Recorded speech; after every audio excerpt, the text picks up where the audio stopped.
In Is It Possible to Traverse the Fantasy in Cyberspace, you discussed the obverse of, this is the question I said about the obverse of interactivity, the phenomenon called interpassivity.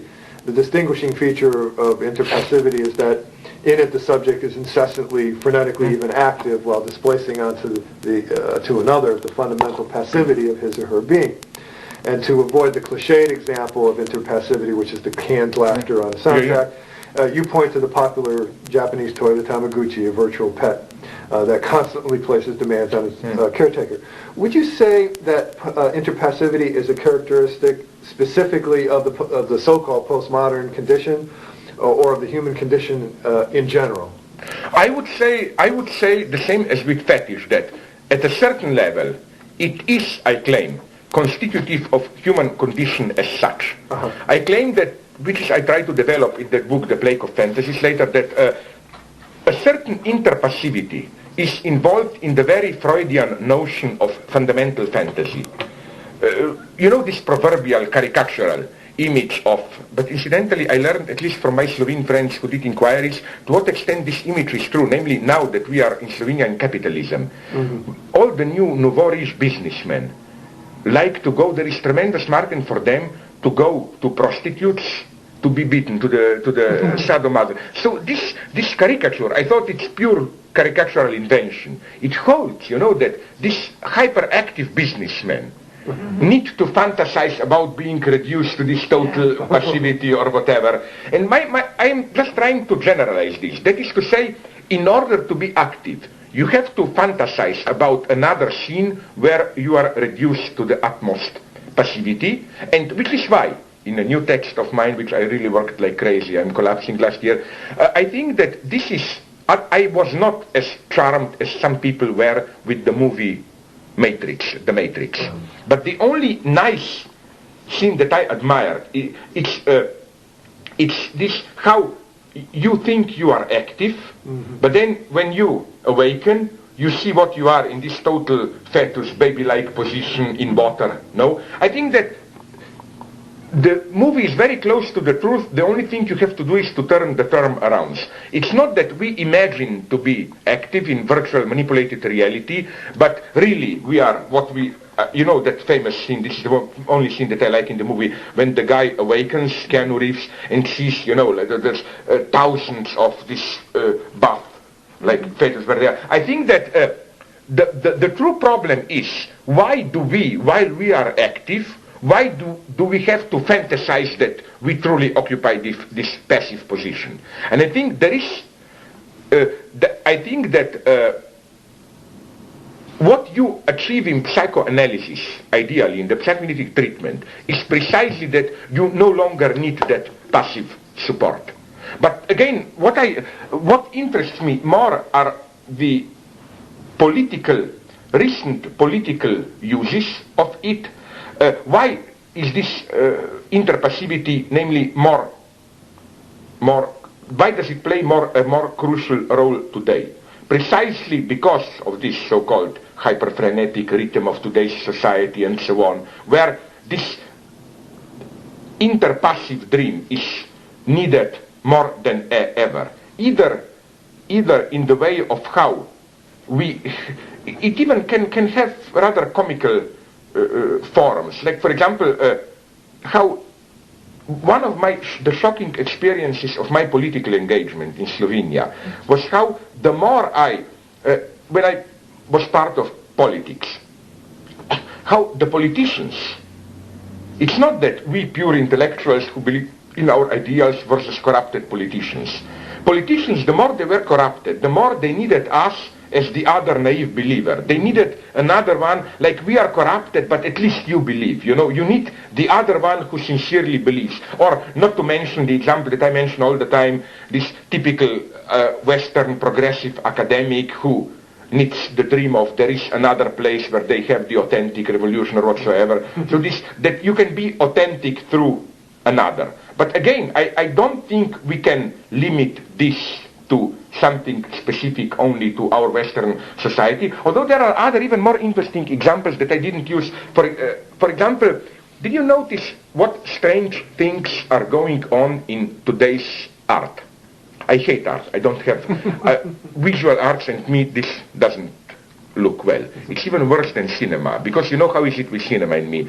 Do you know that most of the, I'm saying this officially, you can use it, I don't care. After that article in Lingua Franca where I was unmasked, I don't care. Yeah. Do you know that a lot of films about which I write, I haven't seen them? Oh. For example, do you know my book Enjoy Your Symptom, where there is a long chapter on Rossellini? Yes. I haven't seen the films. I tried to. They are so boring. They are so boring. So this is, you see, interpassivity. I said I will write about them, just I don't have to enjoy them, to see them. No, but seriously, what goes on in art today? I think what is crucial is this new role of curators, which is totally different than before. Mm-hmm. Curators play, I think, a double role. On the one hand, artists themselves are aware that today, art needs a theoretical background. It's no longer direct relationship, I paint something nice so that you will enjoy. Every artist, and the more they despise the theorists, the more they need them. I experienced this innumerable times, where first an artist attacked me, yours is theory, you don't know what art is, and then at the end, but would you nonetheless write something for my catalog? You know, this terrible need of legitimization. So I think here the curators serve this role of, curator is supposed to be someone who understands theory and then makes, it's a much more active role. Curator almost, today, you know that more and more curators even directly order artists to do specific things, or simply even directly create objects of art. Like, you know, in an exhibition, apart from works of art which were created as such, you put some, for example, someone like Joseph Beuys. It's difficult to say where he stopped being artist and where he started being a curator, with all this ready-made stuff and so on.